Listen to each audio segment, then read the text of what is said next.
Hey guys, congratulations on the event. Thank you. Obviously, you had some big knockouts, some good submissions, a couple upsets. Right. How would you grade the overall night? Couldn't ask for a better start, put it that way. It was electrifying. It was Professional Fighters League at its best. Well, the beginning of its best, should I say. But now we were really excited. And, you match fights up and you go, okay, these guys are going to be good, these guys are going to be good. But you don't, you never know what's going to happen until they come out. And of course, I think like Lance touched on it, they realized that the first round finish actually gives them, 3 extra points. So I think that was the guys' mentality, was come out and finish the fights so they can get into that playoffs. So, super excited with the way it went. Obviously, with a new league, there's a lot of questions that need to be answered. One, you just talked about matchups. How did the opening round, how did the matchups get decided? Well, I match up the fights and, what we think is, gonna be, regardless, everybody's gonna fight each other anyway, right? So we match up the fights so that everybody comes out and we see what they're made of. And again, like I said, you match fights and you hope it'll go the way it went tonight. So I couldn't be more excited. Look, everyone came out. You saw it. You had 4 fights.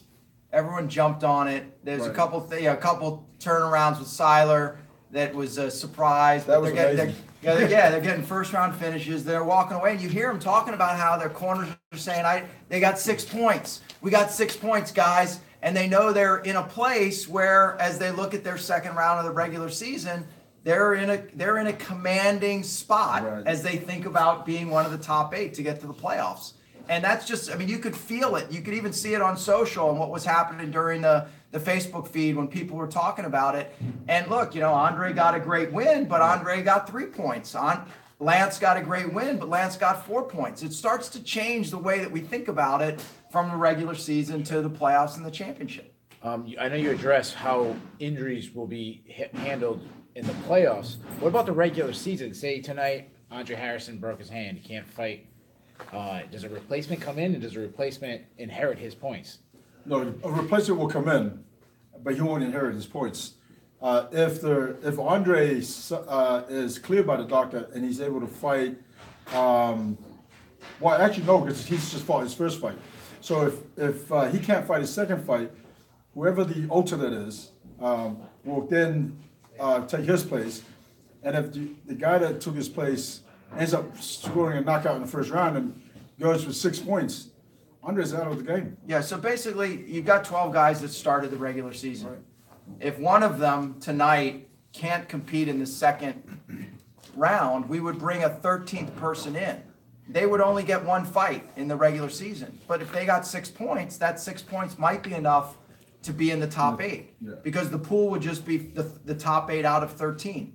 So what we'll do, Ray and I'll do what we always do, is we're gonna, we'll look at what the New York State Commission lands, gives to all the fighters. We'll understand when they would fight next based on their injuries and their suspensions, and obviously, help them, give them the time to recover. Right now, this card would be slated to fight at PFL 4, which would be in Nassau. But if there are some injuries and things, you may have noticed that the first half of the regular season is 3 fights. All of our fighters after the 3rd fight will have gotten their first round of their regular season in. The second sort of half of the regular season is 4 fights. Ray and the team did that on purpose to give us the ability to push and pull based on things with the commission, so that if someone had a swollen hand and the commission says you can't really go for 30 days, and we'll look at all those, it gives us the ability to push and pull within those 4 fights. Xavier Porter, BrooklynFights.com. First off, congratulations, phenomenal event tonight. Thank you. Do we have a total amount of fans that attended today? I haven't gotten the finals from MSG, but I got a text that said that it was over 4,800, but I don't have the final number. How about on Facebook? I don't have the final numbers on Facebook either, but we're going to be putting that all together. We'll release it probably on Monday once we get the NBC Sports Network One numbers. more question. Are you planning to sell out each time out? Are we planning to we sell hope out so. each time out? Yeah, we've actually planned to sell out all 11, but I think tonight the New York fans came out and supported, some of the local guys like Andre and others. But I think they came out and said, you know what, this format really seems cool. We're really happy that the Professional Fighters League's starting. We want to come out and show them. I was also loving all the cheering and stuff that was going on in the arena here. I think it was a great environment. I had a lot of fun. I hope you all had a lot of fun too. Do you have any of the next for the featherweights and heavyweights? Any of the matchups No, that's planned? not done yet. We should have that done by Monday, Tuesday next week. Yeah, so we're gonna try. We've put a sort of a league rule that Ray and the team will get together, and on Tuesday after the fight, based on all the things we've talked about, it'll give us the time to get in the medical and the commission suspensions based on injuries, and then Ray and the team will look at how to match up that second round of the regular season for the 45s and the heavyweights. Could you guys clarify how you handled the Jordan Lynn situation? Who gets the points in that? Is it a walkover? Are they going to be rescheduled to fight? It's good. It's a good question. We're just waiting on some final stuff. As you know, Sean Jordan didn't make weight, and Ray and I are going to look at that situation at sort of the league level.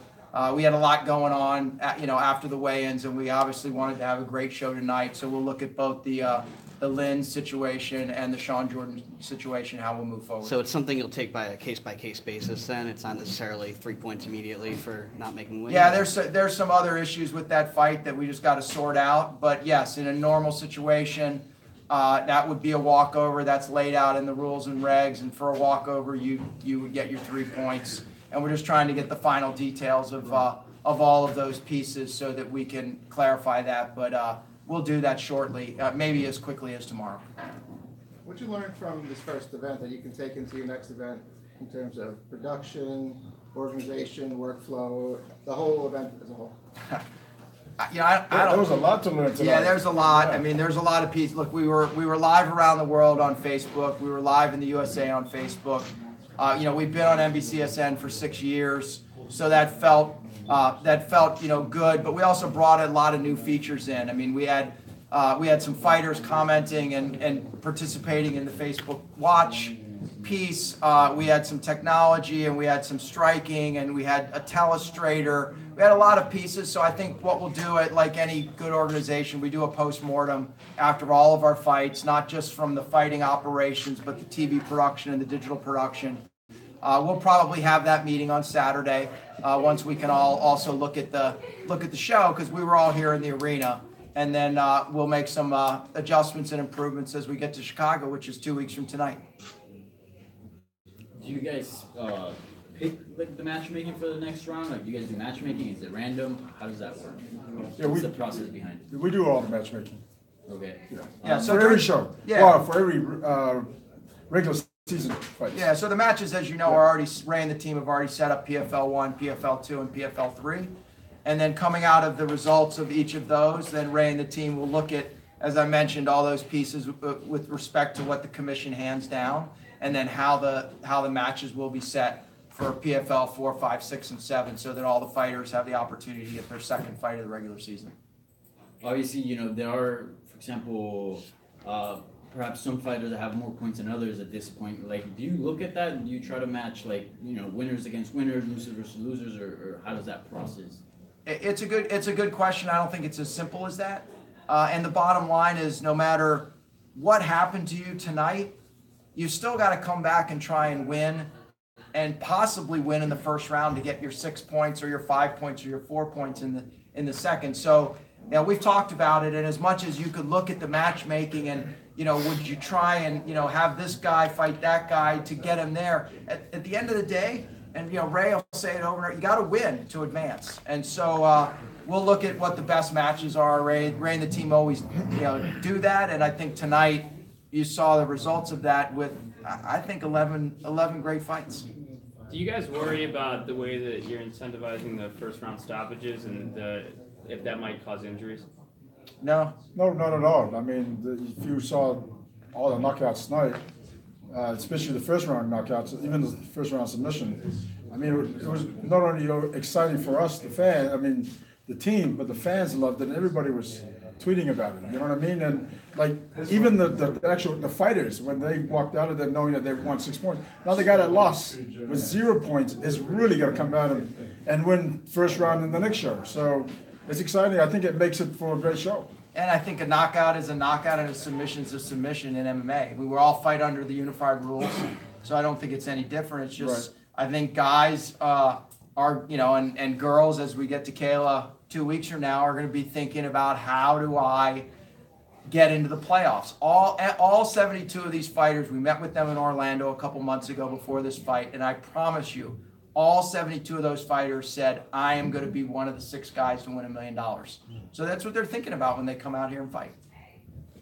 So on a night with so many great performances, are there any that really stood out to you? I think the first 4 or 5 fights were just crazy. Again, you know, you match the fights up to evenly so that it's good fights. But when and you can never predict what happened tonight is going to happen. You know what I mean? I think out of 11 fights there was 8 finishes. So when that happens the way it happened tonight, you just go, hey, that was awesome. You know what I mean? So it's just exciting. Yeah, look, Nicholson's, I mean, we talk about it all the time that we don't just have fighters, we've got great athletes. And I think Nicholson, he not only said it, but I think he showed it. I mean, it was a very crazy athletic move. And, he just caught Jake, the right way. And especially from a heavyweight. That's right. I mean, I don't know if I've seen a heavyweight do a jumping flying knee. Other than you. Yeah, but I missed. And one more question for me. How do you guys choose the bout order? Because technically the last fighters have the advantage of perhaps strategizing. The first fighters just go out there and fight, but the guys towards the end, they might, because of the results, they might know, okay, I need a win here, like I need a finish, or maybe you can't strategize in the regular season. You got to go out and win. It's an interesting point. I mean, now that we're going to get for, like, say, the 145s and the heavyweights, they're going to now be thinking. They're going to look at their standings. We've got some guys that have got 6 and 4 and 3 points. And we've got some guys that have 0 points. There are no draws tonight. Right. And I think you're right. They're going to go out and say, where's the cut line going to be? Probably no different than in, some other sports. You sort of think of, the cut line at the Masters or the U.S. Open. And, those guys have to, play a certain round so they can make the cut and fight in the weekend. And now these guys are all going to go back and say, I have 0 points. Got to look at who Ray's going to match me up with and then understand what they think they're going to have to do to have the best opportunity to be in the top 8. And I think that's what, look, we're all talking about it the same way that you talk about it as you get to the NFL playoffs, those last weeks. This team has to do this and this. And I think that's really going to add an interesting dynamic and a real sport format to what we're doing here at the Professional Fighters League. Yeah, 0 points. You have no choice but to go out there and fight. The way I fought, even throughout the K1 days, it didn't matter to me if I was winning or losing, whatever. Every time I stepped in that ring or that cage, it was to win. And at all costs, whether it was a knockout, whether it was a submission, it doesn't matter. So I hope that mentality is the same with everybody. And tonight, I think everybody proved that. That's exactly the mentality they have. You have all the dates announced. You haven't announced all the venues. You hinted on Monday on a podcast show that you would reveal them soon. You got any nuggets for us? No nuggets yet. I mean, right now we're looking at a number of places. As you know, we've got a really awesome, dynamic evening for the playoffs with 2 rounds in the quarterfinals, followed by 3 rounds in the semifinals in the same evening. We've got commissions like Washington, the D.C. Commission. We got commissions like Arizona. We got commissions like California and a few others that have already approved that format. And so obviously we're looking at venues in those locations. We'd really like to be out west. We'd like to be in Nevada, and Ray and the team have talked to Bob Bennett there about the format. And so we're in the process right now of locking down some venues in DC, Phoenix, Nevada, and California, and hope to announce something soon for the playoffs. You've already talked about a second season. It's already planned, you said. You talked about adding a women's division. Is there any other divisions, men's lower than that, plan on added, or multiple women's divisions? Yeah, not at the moment. I mean, we're going to watch Kayla fight. She's 0-0. She's going to have an interesting fight against Brittany Elkins on 2 weeks from tonight in Chicago. So women's division is on the table, and then Ray and the team are looking at whether we should add a 135, or do you expand the division from 12 fighters to 16 fighters. Those are 2 different ways that we could look at it. And then possibly, most likely start earlier in the season in 19, but we're not quite there yet. I'm glad you guys were excited enough that you're asking it after our first event, but we're not quite there yet. But we'll work through it during this regular season. How many women do you have currently signed? Well, for this year? Yeah. The only woman that we've signed, well, is Brittany and Kayla. Okay, Because we don't have a women's division for this year. yeah. That's Yeah. right. So you just only have 2 women's time right now? Correct. That's right. Okay, I mean, you know, there's a list that I have yeah. of 16 women. So I got to go through that list and choose who I think it's be good for the season 2019. Yeah, but really, That's- what you're gonna see in 2 weeks is really a special event inside the Professional Fighters League season, and that's Kayla against Brittany. Kayla, as I mentioned, 0-0, you know, maybe, you know, a decorated Olympian with 2 gold medals. And so, you know, she's gonna now step into the cage for the first time as an MMA fighter. And then Ray and the team will, you know, sort out where we go the rest of this year. Last question, guys. Go ahead. What was the feeling? You went go for more series of fighting. You announced Pro Fighters League. What was when the first fight happened? Did you take a deep breath? What was your reaction? What was your reaction when the first fight happened? And this was happening. I think, I mean, we were all excited because it was our first day back. We've been off for a little while, so Carlos and I were really happy to be back. But then when the first fight happened, and that got a knockout, and then the next fight happened, and that got a knockout, and then the next one happened, that was a submission, and the next one happened, you know, like, it just went one after the other, and the excitement just built. And so, we're super excited. Yeah, look, this has been a long time in the making. I mean, more than just, you know, it's almost 3 years we've been thinking about how to put this together. I think all the details have come together. But like any good laid plan, you've got to, you know, you got to start. Yeah. And we started tonight. I know I was excited yesterday. I was really excited tonight. I think the format held up, and I think it's going to continue to hold up. And I think the fighters showed that that they're going to bring excitement in the cage. And at the end of the day, everything that we've done over the last 6 years, it's always been about Ray really bringing great, authentic fighting to the cage. And now you overlay that with our regular season playoffs and championship, and I think you've got a big winner. Finish off. All right. Obviously, I think we'd all agree this was a wonderful, successful event. But with success comes critics. Right. The critics are going to say, hey, they're doing a tournament style, UFC style of the tournament, Bellator style of the tournament. Neither organization does it anymore for a reason. Yeah. But they were not in the Stanley Cup tournament. This is not a tournament format. What this is a regular season that fighters have got to earn their way into the playoffs. And in the playoffs, they fight the quarterfinals and the semifinals. They come back 60 days later, and they fight in the championship. And so we've heard it a lot. You hear about this didn't work, that didn't work. Many organizations over the last year, and even as recently as we've heard, have all been talking about coming back and putting together tournaments. And some of that might be because they've seen the kind of format that the Professional Fighters League has put on. I think tonight is the beginning of that. Tonight was a big success, and the season's going to be a big success. So we're excited about it. Thank you, Thanks, guys. guys. All right, bring Andre Harrison up. Thank you.